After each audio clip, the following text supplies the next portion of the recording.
এখনও ব্রেকফাস্ট করিনি, ব্রেকফাস্ট করব। ব্রেকফাস্টের জন্য সমস্ত খাবার আমি রেডি করে রেখেছি। আজকে একটু অন্যরকম ব্রেকফাস্ট করব।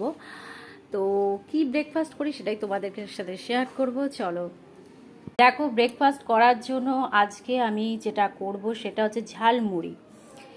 তো এটা দেখতেই পাচ্ছ, এটা হচ্ছে নারকেল কেটে রেখেছি, আর এখানে আছে ধনেপাতা আর লঙ্কা, আর এখানে আছে শসা, আর এগুলো হচ্ছে পেঁয়াজও কেটে রেখেছি। এই যে এগুলো হচ্ছে পেঁয়াজ, আর এখানে চানাচুর নিয়ে নিয়েছি। এবার একটু মুড়ি নিতে হবে আর সর্ষের তেল নিতে হবে। তো মুড়ি আর সর্ষের তেল নিয়ে নিয়েছি, এবার এটাকে ভালো করে মাখিয়ে তারপর খেতে হবে। আর তার সাথে একটু নিয়ে নিয়েছি নিমকি।